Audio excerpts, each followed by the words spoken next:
Kematian, pernah kepikiran soal ini? Buat banyak orang, kata itu aja udah bikin merinding ya kan? Rasanya tuh kayak akhir dari segalanya. Tapi, gimana kalau cara kita melihat kematian selama ini ternyata keliru? Ada sebuah teks filosofis yang keren banget yang ngajak kita buat ngelihat kematian itu bukan sebagai titik akhir, tapi justru sebagai sebuah transformasi. Penasaran kan? Yuk kita bedah bareng-bareng. Mah, ini dia pertanyaan besarnya. Pertanyaan yang mungkin udah ada sejak manusia pertama kali ada. Dan jujur aja, kita semua pasti pernah kan, di tengah malam, pas lagi sendirian, tiba-tiba kepikiran, apa benar ini akhirnya? Setelah ini, udah kosong aja gitu?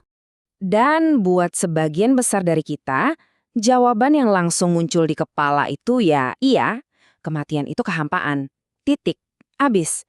Gagasan kalau diri kita ini bakal nyap selamanya, jelas menakutkan. Ini mungkin ketakutan paling dasar yang kita punya sebagai manusia. Tapi, nah, disinilah semuanya jadi menarik. Teks yang jadi sumber kita kali ini punya pandangan yang beda banget. Beda 180 derajat. Menurut sumber ini, kematian itu bukan akhir, bukan pemusnahan, melainkan sebuah perubahan. Oke, perubahan maksudnya apa sih? Gampangnya gini, kematian itu bukan berarti kita lenyap, sama sekali bukan. Lebih kayak transisi. Bayangin aja kayak kita pindah rumah, pindah ke ruangan yang lain atau masuk ke dimensi yang baru. Dan yang paling penting, ini adalah momen di mana kita akhirnya bisa meletakkan semua beban dan tugas-tugas di dunia ini. Yuk kita gali lebih dalam lagi. Perubahan ini tuh bukan konsep yang awang-awang loh.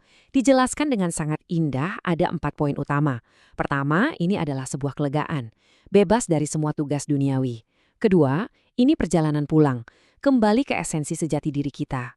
Ketiga, ini momen reuni, ketemu lagi sama orang-orang yang kita sayangi. Dan yang terakhir, yang paling keren, ini kayak wisuda, lulus ke tingkat kehidupan yang selanjutnya. Oke, kedengarannya emang indah banget ya. Tapi mungkin ada yang mikir, ini kan cuma buat menenangkan diri aja. Apa sih dasarnya? Kenapa siklus lahir mati ini dilihat bukan sebagai tragedi? Nah, jawabannya, menurut sumber ini, ada di cara kerja alam semesta itu sendiri. Coba didengerin kutipan ini.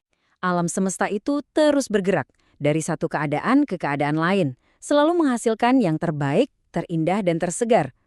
Keren ya? Jadi alam semesta ini nggak pernah statis, dia selalu memperbarui dirinya. Dan kematian kita itu cuma bagian kecil dari sebuah tarian kosmik yang super besar ini, tarian pembaruan. Untuk ngejelasin ini, ada satu analogi yang kuat banget, emas. Coba bayangin deh, emas itu awalnya kan cuma biji mentah ya, cuma campuran batu sama tanah, nggak ada bagus-bagusnya. Terus, biji ini harus dilebur, dibakar di api yang panas banget. Kelihatannya kan kayak proses penghancuran ya.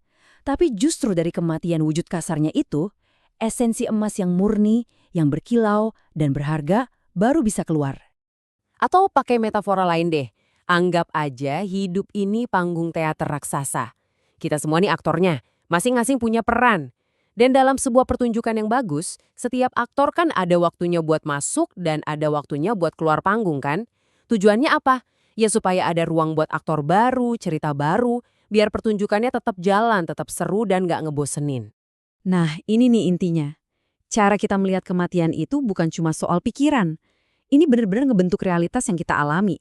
Apa yang kita yakini, itulah yang jadi dunia kita. Terutama di momen-momen paling akhir. Lihat deh perbedaannya. Kontras banget kan? Buat yang satu, kematian itu kayak wisuda yang ditunggu-tunggu, perjalanan pulang yang nyenengin. Buat yang lain, kematian itu algojo kejam, jurang gelap yang gak ada dasarnya. Padahal peristiwanya sama loh, tapi rasanya bisa beda banget cuma karena cara pandang.